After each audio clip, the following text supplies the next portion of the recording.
Good morning, everybody. We're finally ready to go. We have Ricardo and Eric, and they're going to be talking about data retention and passenger name records. So go ahead. Thank you. Thank you very much.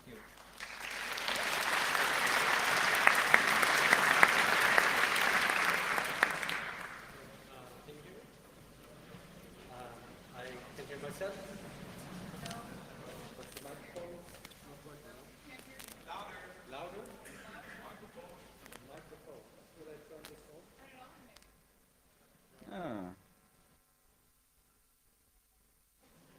Maybe now? Yeah, better. Okay. Right. Next to speaking naked, I think booting in front of a tech community is really embarrassing. Anyway, thanks for your patience. So, I'm Erik Josefsson. I work for Electronic Frontier Foundation. I'm since half a year, or since February this year. So, I'm approaching my first year as European Affairs Coordinator. Can you hear me? Okay, the echo is quite loud here. So, I used to work with FFII.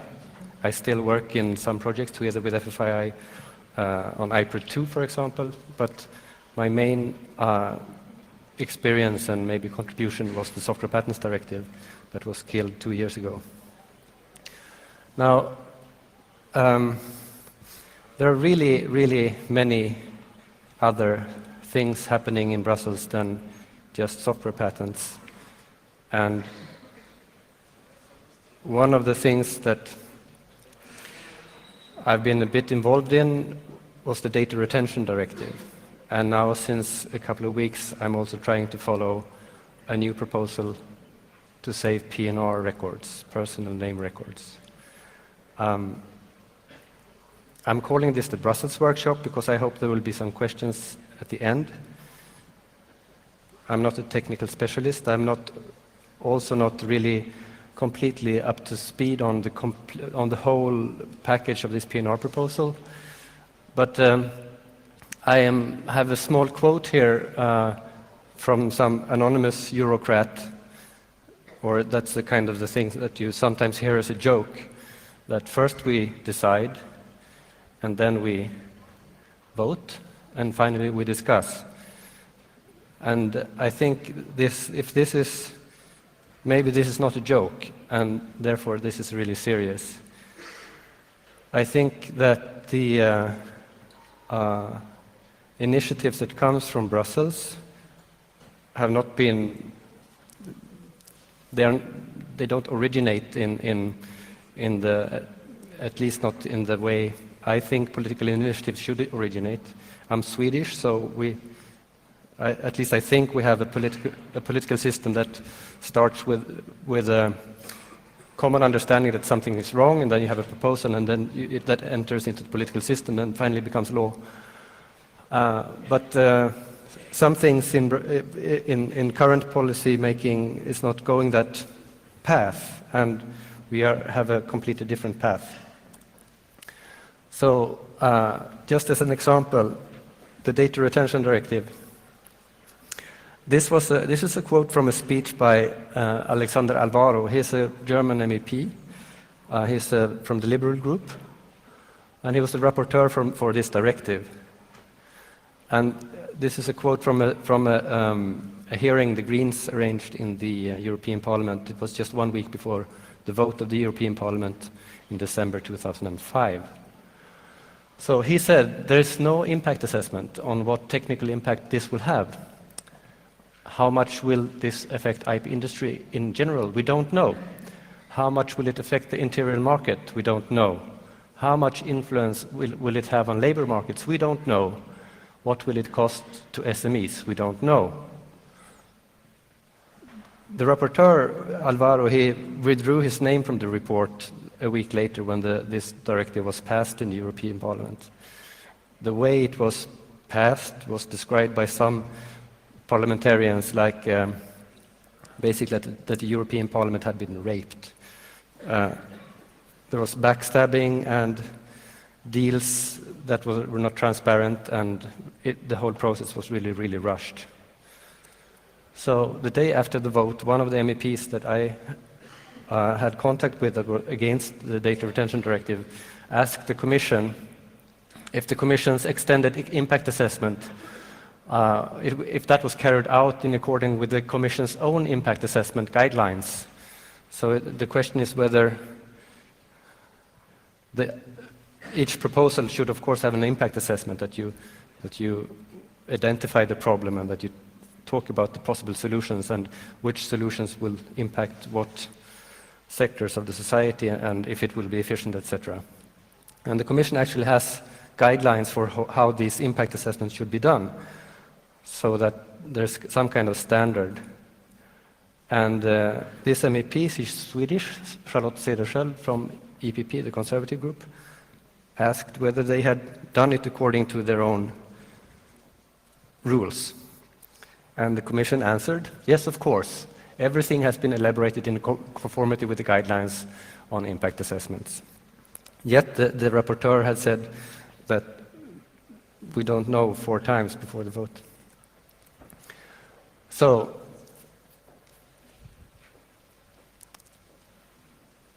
did they really maybe decide before they had the discussion?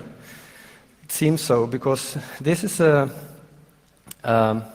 discussion items from an agenda that was passed, or the agenda for a meeting that the Commission invited to. There's in the Data Retention Directive, there's a recital 14 that defines a working group that is supposed to follow the implementation of this the directive in member states. It contains stakeholders like industry representatives, members from the European Parliament, the Commission, of course, and the European Data Protection Supervisor. And still, less than 1 month ago, the 30th of November, this was on the agenda. What is the role of internet transit providers? That's something else than internet service providers. What do we do with spam email? How does this directive apply to webmail services? How do we solve the problem with internet telephony? Cost recovery issues. Will this be paid by the customers of the telephone companies, or will the data retention be paid by the government or the government agencies? Not solved. Statistics. There was also a point called centralized data storage within the European Union. So there are ideas that we should have a centralized storage of data, that will telecommunication data that is retained, and data protection and related issues. So 2 years after the adoption of the directive, there is still within the Recital 14 working group discussions about central, really difficult questions, and they don't know the answers. Now, so this is happening in Brussels. Now, Christoph will say a bit what will happen with this directive and the implementation in Germany in 2008. So, please. Well, can you hear me? Yes, fine. Yeah, I'm Christoph from the German Working Group on Data Retention, based in Berlin, actually, here. We will file, well, a kind of class action complaint to the Constitutional Court within the next days. We have about, well, 30,000 signatories of this about this complaint, which is the largest complaint ever made in Germany. Thank you to all of you.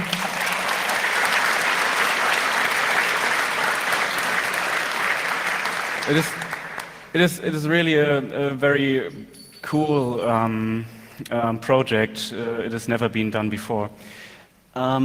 Well, the complaint contains about 120 pages. I don't know why Eric wants that in on the file. We will file this complaint in 2 steps.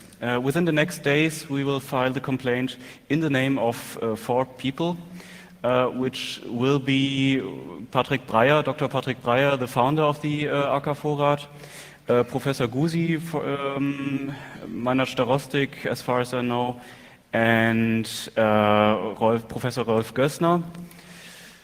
And after that, after the case, the complaint will be accepted by the Constitutional Court, we will file the complaint of the other 29,996 complainers. This is just for technical reasons, because we have not finished hacking the data of the complainers into our database, our data retention database, however. Well, the class action lawsuit will lead to 4 possible outcomes. The first outcome could be the rejection. The Constitutional Court can say, well, we will not accept the complaint because it is about a European directive, it's not our business. The second possibility is that they will reject our urgent decree. We will file an urgent decree for stopping the law before it becomes effective. They could reject that, but they could accept the complaint itself. The third possibility is they will accept both. If they do, then we do not have to deal with data retention anymore. The fourth possibility, which is the best in our opinion, is that they accept the urgent decree and the complaint itself, but do not work on it themselves, but send it to the European Court. In this case, we could have the chance to bring down the European directive as well as the German adoption.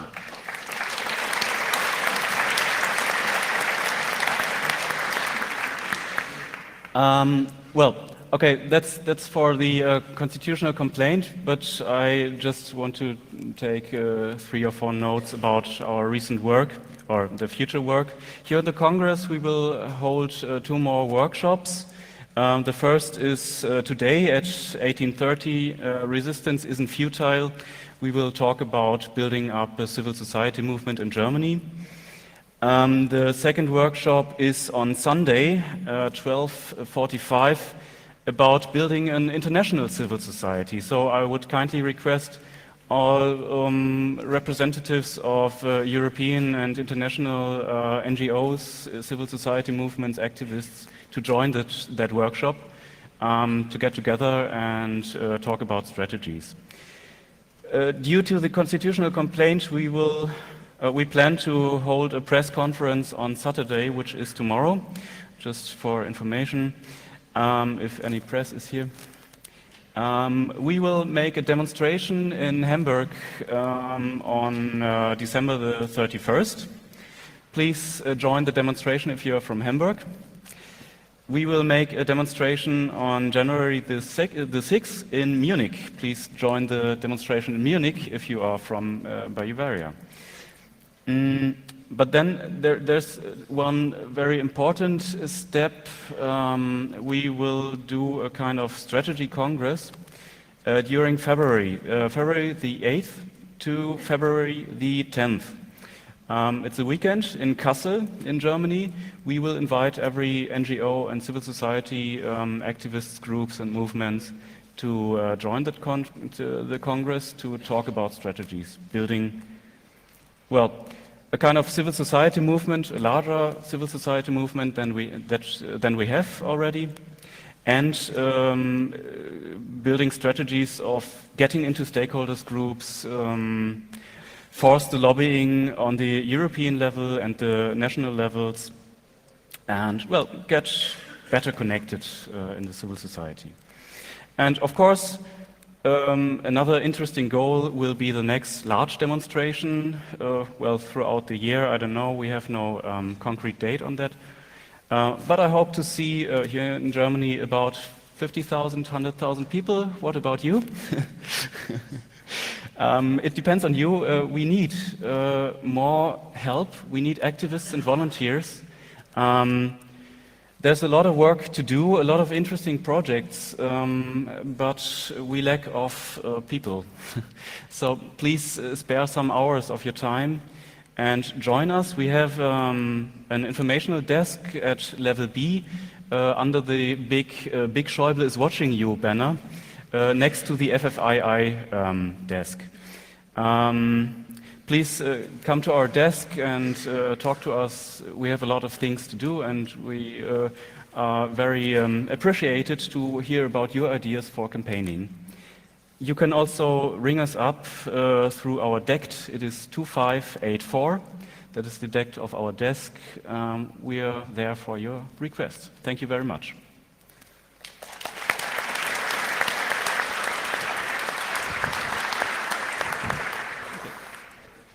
So data retention in 2009 might not be any slide at all then, if you...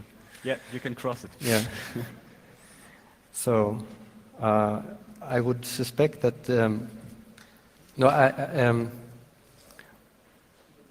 talking about impact assessments, I think the Commission should have assessed the legality of the proposal before they pushed it through the Parliament. Okay. So next part of this presentation is about PNR, personal name records.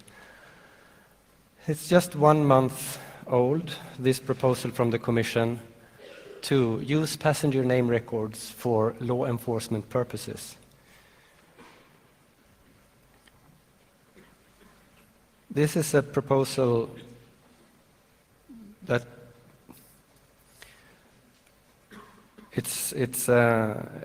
its implications are, or possible implications are so extreme, it's hard to know where to start. Maybe I'll just start. So, since this is a CCC Congress, I guess most of you are technical people. So, just like with the data retention directive, you had a political ambition to create this for law enforcement purposes to save telecommunications data. And then the proposal contains a lot of language on what you should save and who should save things. But the technical reality is not as simple or doesn't really fit with the legal text. And I guess that is why they are still talking about what to do with different things like webmail and IP telephony. I think it's the same situation with the PNR proposal, that the understanding or the unwillingness to really understand what the PNRs are used for and how they are made or constructed or the purpose for which they were made, that understanding is limited, which means that the proposal lacks some basic checks with reality. So I'm just trying to list here, when you make a reservation to travel by plane from Berlin to Stockholm, for example, when you make the reservation, a PNR record is created. It's actually not created in, it depends on where you go, if you go to a travel agency or to an airline, or if you do it on the internet. But the PNR is created, and most of the times, in CRS, in a computerized reservation system. So these computerized reservation systems, they run on IBM mainframes. It's a very old and efficient, complex, and big global network. It's kind of a parallel to the internet. There are 4 major CRSs, that is Sabre, Amadeus, Galileo, and WorldSpan. It's only Amadeus that is European in the sense that it's located in Spain, I think, with a database in Erdingen in Germany. But they also run these IBM mainframes with that kind of old but still efficient technology. So the PNR contains everything, like, of course, your name and address and telephone numbers and your credit card information. But a lot of the information is also, this PNR record is also can be, information can be added by intermediaries, car rentals, travel agencies, tour operators. Like if you go, I want to go to Vienna for the Christmas concert, then I want to have a hotel and I want to have a car and maybe even I can go to the restaurant. And this can be arranged and booked by your travel agency, and most of this information might end up in your PNR. So the PNR record is a data set that's really flexible and versatile, and there are a lot of free text fields, and it's not really just a form with name and address and passport number. So a PNR record can't be deleted either. So this is one of the things that kind of shows that the system was made, it's maybe 30 or 40 years old system that was never designed for with either privacy in mind or retention in mind. And well, up until the mid-19th, the CRS network was probably larger than the internet, and I saw somewhere on Wikipedia that at some point in time the mainframe capacity for these systems were the largest computing or the greatest computing power, civil computing power in the world. So we are talking about an old mainframe system. So when you make a booking from Berlin to Stockholm, then your PNR, if you fly with, for example,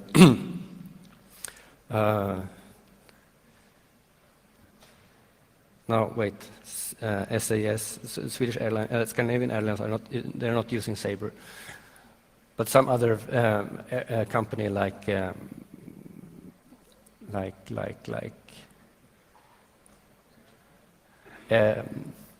well, I can't come up with a name right now. Anyway, the PNR is then created in the CRS. If it's this air company or travel agency uses Sabre, it is created in the database in the United States immediately.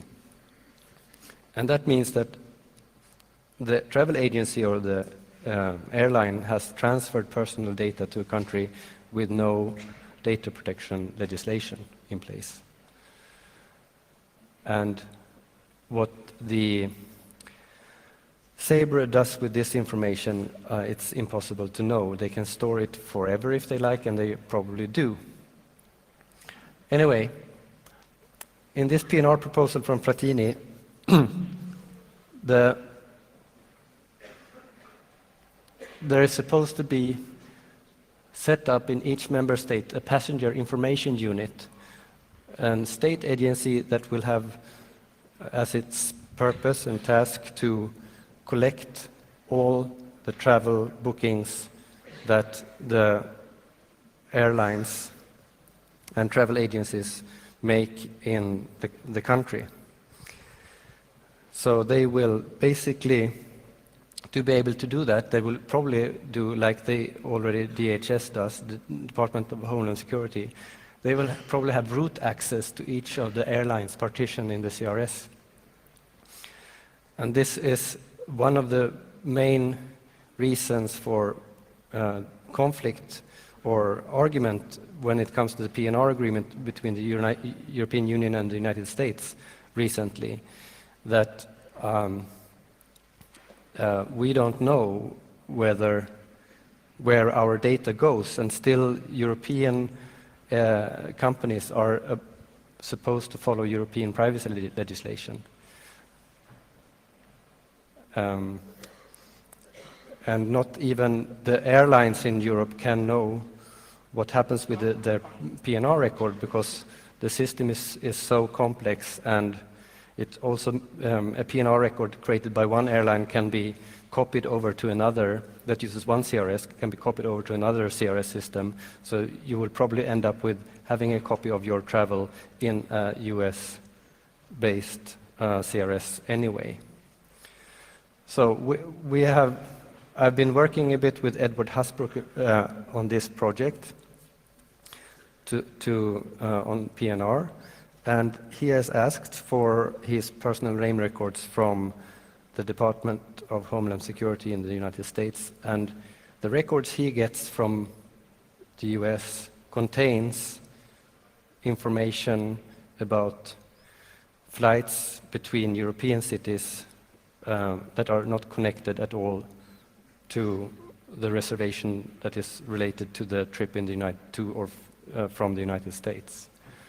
So we have in reality the CRSs and the PNRs are handled by the CRSs that in a way we don't really know, and on the other hand we have this political initiative to make a PNR system for Europe where passenger information units will have access to all travel data, and they are then supposed to store this data for 13 years. Of course, in the proposal, there's particularly to make everybody happy and calm people down. It's mentioned that race and things like religion and trade union membership is, of course, not to be saved. Shouldn't be kept. So there's a list of 19 items that should be saved by this passenger information unit. And item 12 says that the field that is called general remarks should be saved, but it should of course exclude sensitive information like trade union membership. And also all historical changes to the PNR listed in numbers 1 to 18. That means that the change log to the PNR should also be saved. This means that if anybody has entered sensitive information in the change log, it will be in the change log, and it's not technically possible to say that you can actually be sure that, for example, trade union membership is not in your PNR record. So.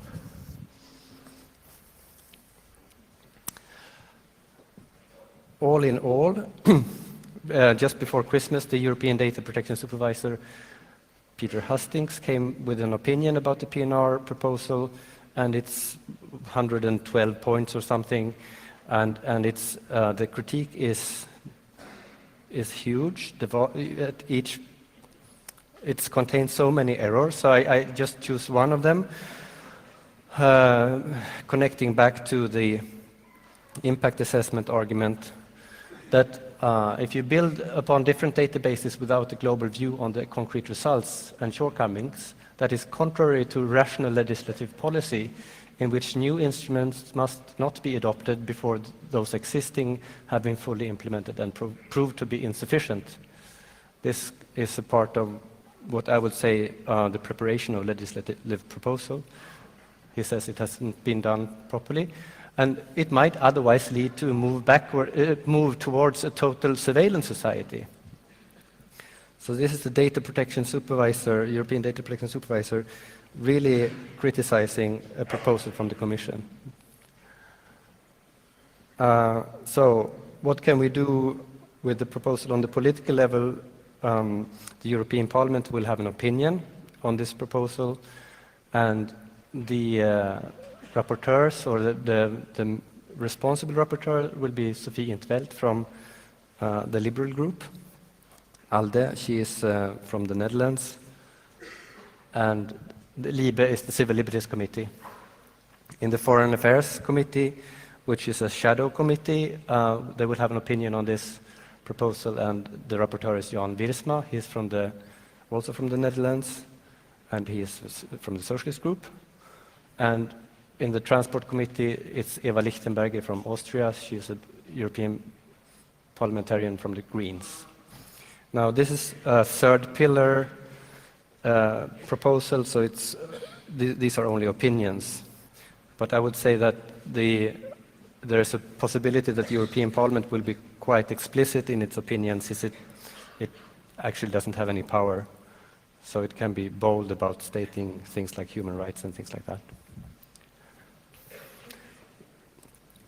So, I have two pictures.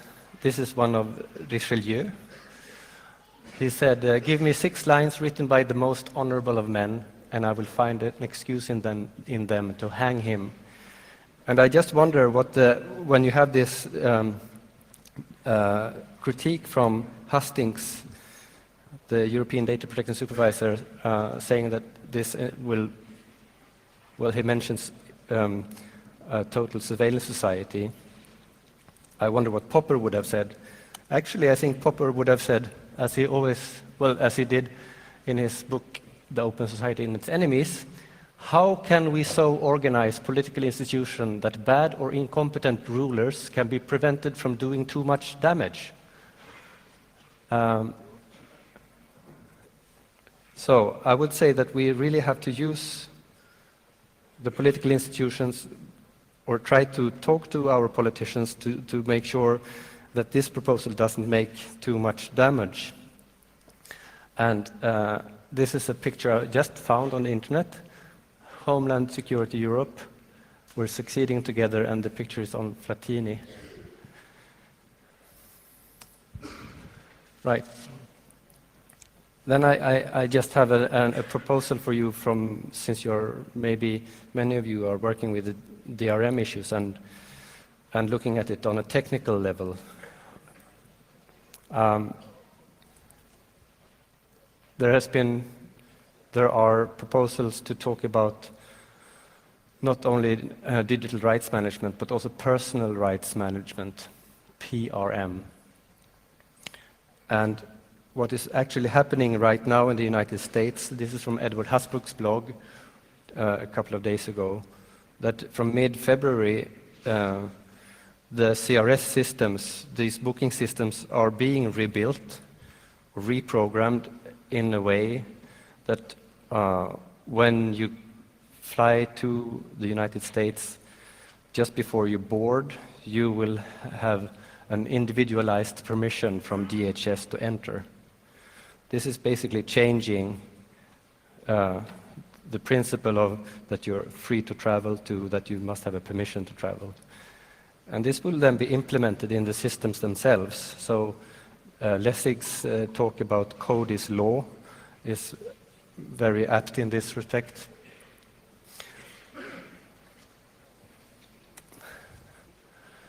And on the design level then, how would you implement something that the International Covenant on Civil and Political Rights says that everyone shall be free to leave any country, including his own, and no one shall be arbitrarily deprived of the right to enter his own country. I don't know if the United States is a signatory to this convention, but I'm quite sure that Germany and most of the European Union members are. So that's an open question whether this proposal will, the PNR proposal will be compliant with the ICCPR. So in the United States, I would say that EFF is working mostly with impact litigation and, of course, online activism. But the main method for working for political change for the civil liberty groups in the United States are actually litigation.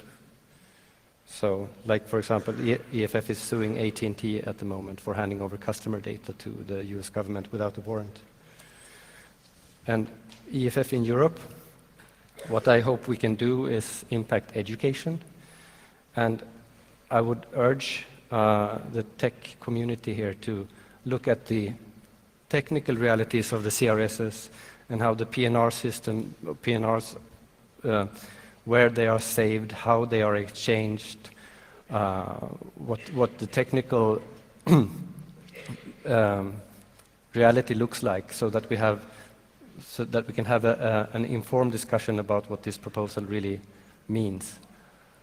And we will hopefully soon launch a campaign where we will ask people to ask for their PNR records from the airlines when you go to the United States, or if you travel within Europe too, so that we can see what the system actually looks like and how it lives up to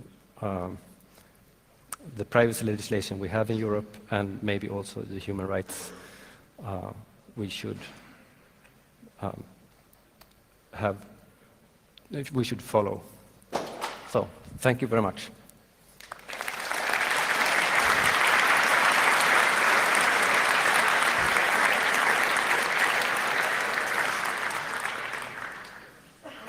I would like to have some questions. So.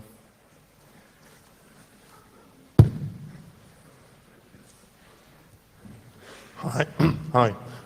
This is maybe a stupid question, but why Fratini wants to store these PUI data for 13 years and not for 12 or for 14 years? Is there any reason for that? Who's speaking? Oh, any reason for? Yeah. Stand up. Sorry. The PIU Fratini wants to build up and stores the data for 13 years, as you mentioned. Yeah, I don't know really the reason for the length of 13 years, and it's mentioned in Hastings, or the European Data Protection Supervisor opinion, that from the survey that the Commission sent out, the average proposal, or the average time that was proposed from member state was 3.5 years. So the 13 years comes from, I don't know, probably some technical aspect of the systems that are being implemented in the United States. So that is also what Hastings is mentioning, that the European PNR proposal is very, very similar to the US system. And what this is speculation, of course, but it could be that the current reprogramming for making the booking, well, when you that you must have a permission in real time from DHS before you enter the plane. It's quite a big change of the systems. That this is now for international flights to the United States. But when this programming is done by these 4 big corporations, it will be easy to implement the same solution for domestic flights within the United States. And when that is done, since these are global systems, it will be quite easy to jack that solution into this European PNR proposal. So you could say that it's kind of the preparation to technically implement PRM,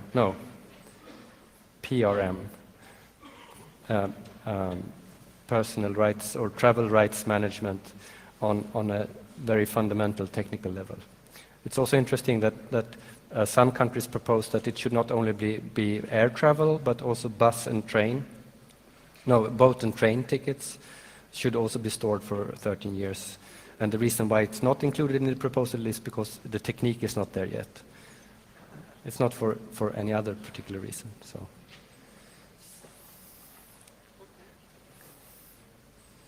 Hi, Eric. I have a question regarding SWIFT. We know that there's a similar situation. SWIFT is for financial data. When you do a financial transaction to the United States, it was a big debate in Parliament about the SWIFT data, and they also store it in US data centers, and Homeland Security has access to it. An aspect of the debate I'm interested in is protection for trade secrets. If I'm a businessman and I communicate with my business partners, this is protected as a trade secret, and I don't want foreign nations to spy on my business communication. Well, yeah. And the same also with travel data for business purposes. So what I experienced on the European level, because SWIFT is actually a non-governmental organization in Belgium, that there's in Europe no harmonized common business espionage protection law. So can this aspect also be addressed in this I think the parallel with the SWIFT situation is it's exactly what we have. That as far as I understand, SWIFT transactions are also stored in, even if it's a Belgian company, are stored in the United States. And when you have the database on US territory, it's US law that applies, and then there's no regulation governing, or it's not comparable to the European legislation on privacy and data protection. So basically, what the financial institutions can do with this data is unlimited, or they can more or less do what they like. So the problem is twofold. It's not only that the government, or the US government, has access to financial data, but maybe also private entities or agencies or companies can have access to the data. And this becomes increasingly problematic, of course. I don't know if the SWIFT situation is resolved, but I've heard a proposed solution to move this database back to Europe, or have it in Switzerland, I think. So I think at some level we have a classical technical, or the classical problem that technical development goes much faster than legislation. So what we really have to work on and come up with ideas is how to implement privacy legislation at the technical level, so that we don't get this completely open repository of private data. And there is actually a way to do that. You can actually when you ask your travel agency or your airline for your PNR data, you have the right to know what they know about you. You have the right to correct the information that is wrong, and you can enforce this. It's a lot of work, but it can be done.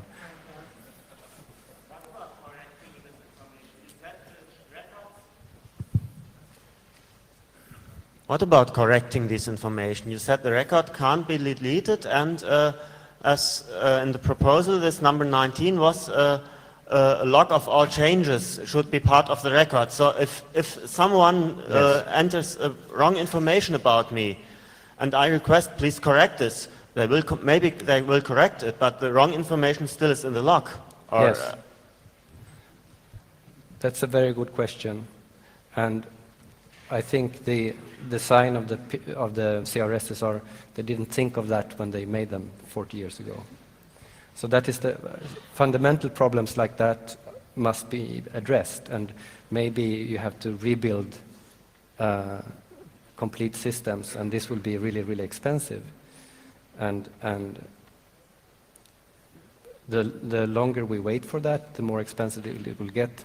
And maybe the cheapest solution then is to get rid of privacy law, and of course that would be a catastrophe. Hello. Could you perhaps speak a short while on the mindset of these people taking these decisions that we basically can't understand? Do they accept these because they don't understand, or do they prioritize completely differently than what we do, or why is this happening? No, I'm afraid I can't really. I only worked with the PNR proposal for hardly a month, so I haven't met the people behind it. But I think we have an increasing problem also with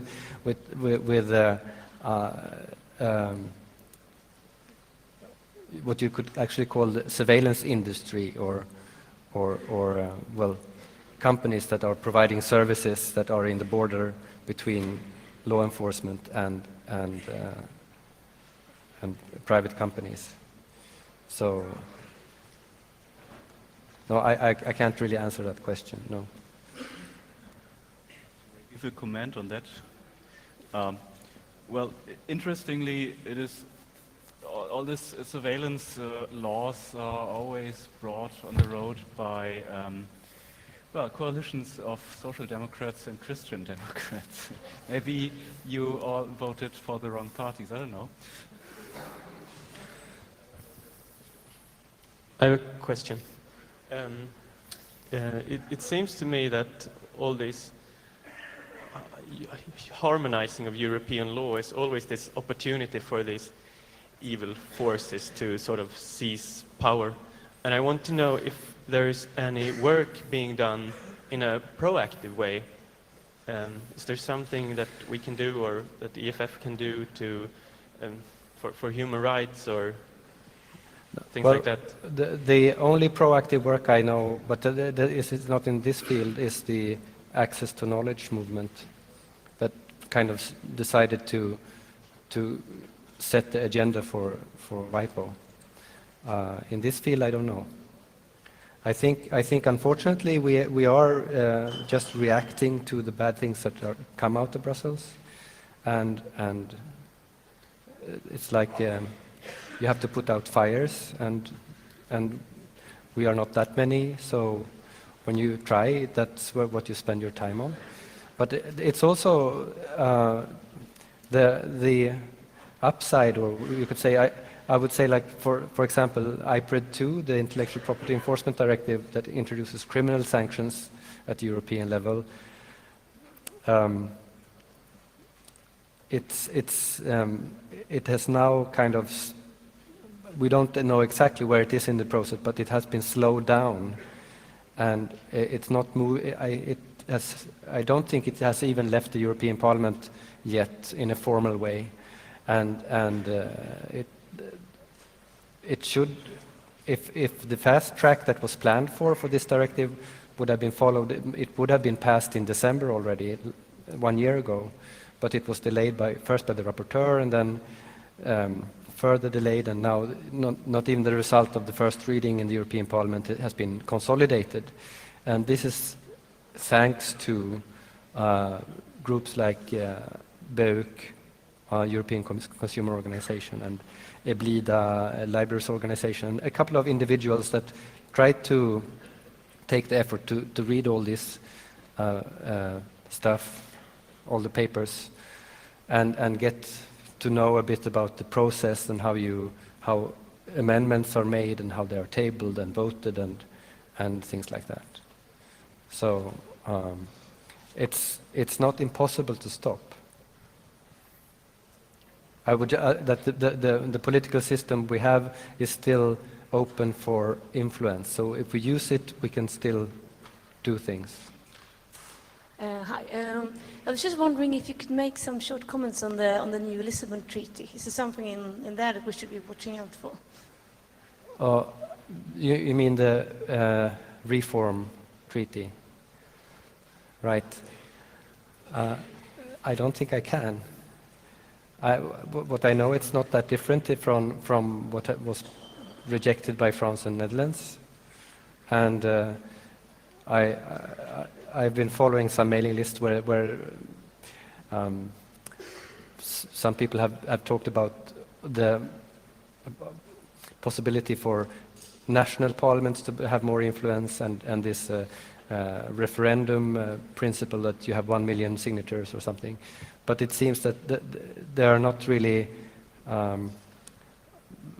well developed or really big structural changes that would make democracy, the tools or the system for making people more have influence over the political process is not that enhanced. I would say it seems that it becomes more difficult now.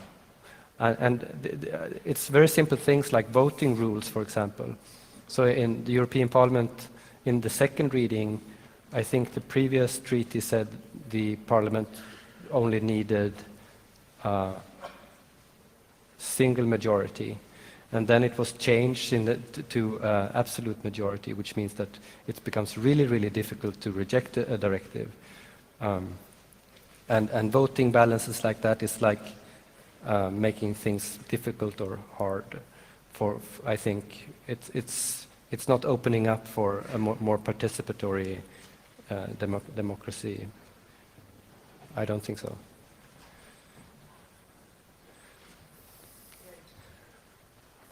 Hello. I have a question about the agreement between the European Union and the USA about the exchangement of the passenger name records. These passenger name records that are exchanged are just about flights from people going to the USA and from the USA, right? These passenger name records that are exchanged between the European Union and the USA are only about the flights that are going to the US and from the US. Am I right about that? Because I think there's a little confusion in the press about if there are any passenger name records exchanged or only those to the US.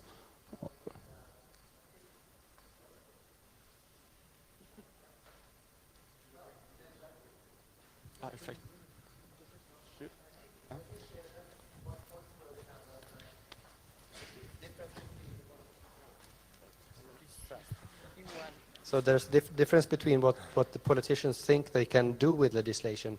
They say we only want to send this data to the United States. We want to use the push method, and we don't want to use this pull method.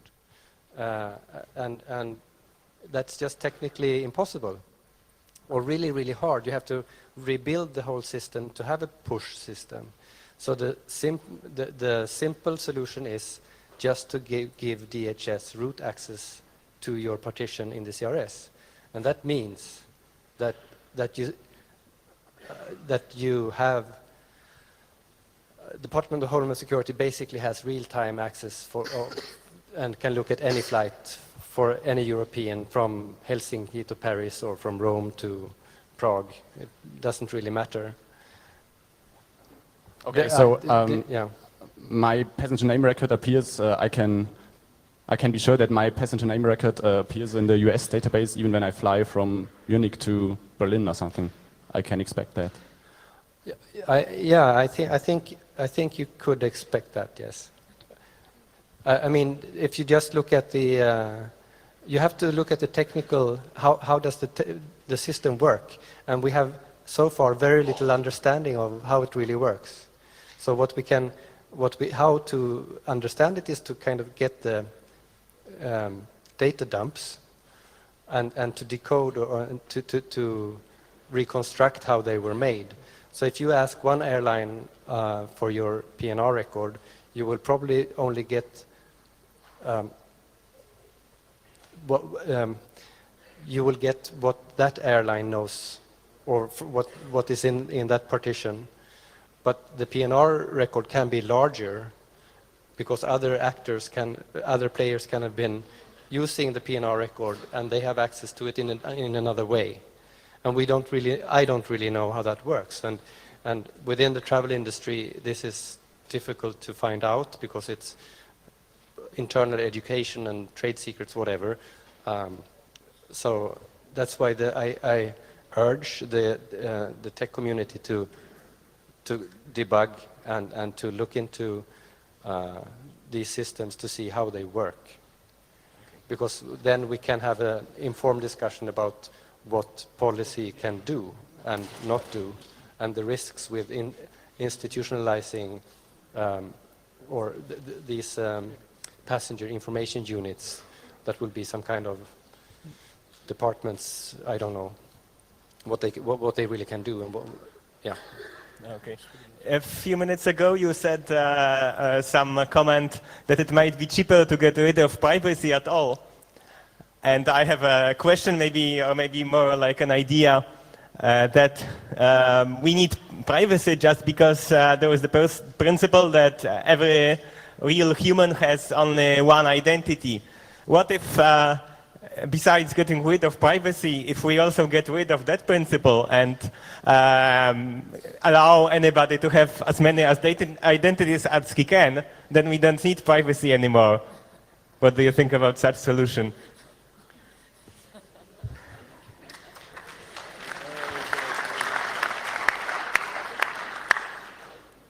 So do you want me or myself to answer?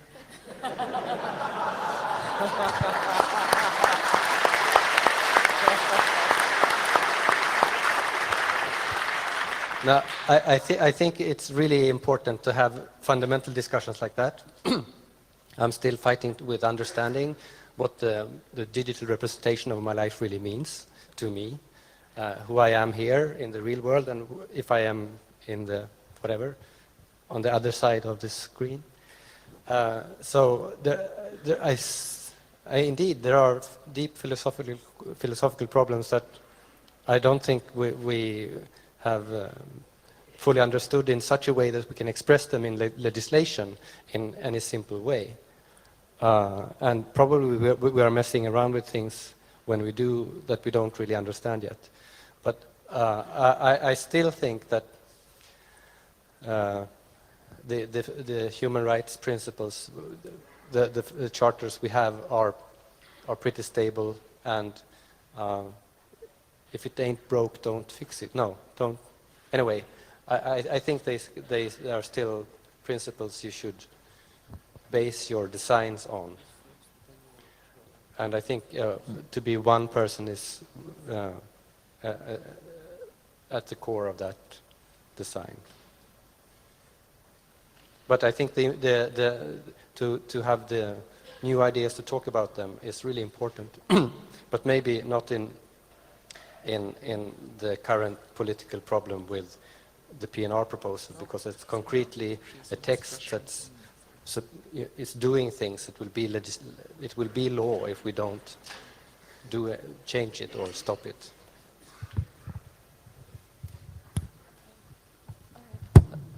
Okay, I have a question.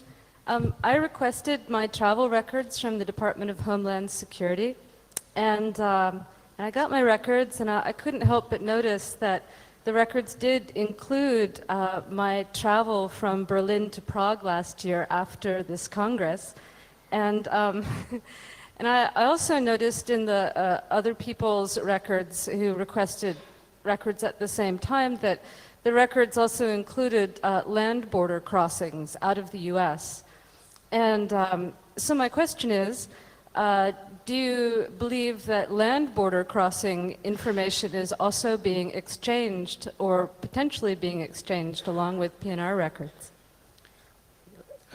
I guess so. I don't know.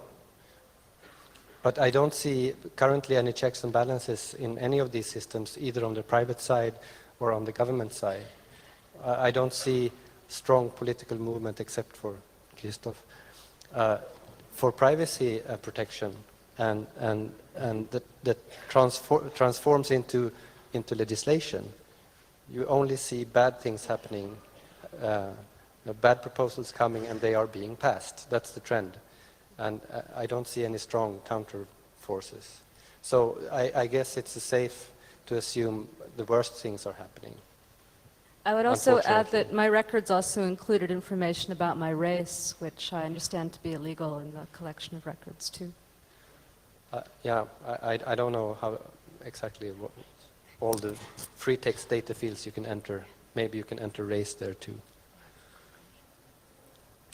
Well,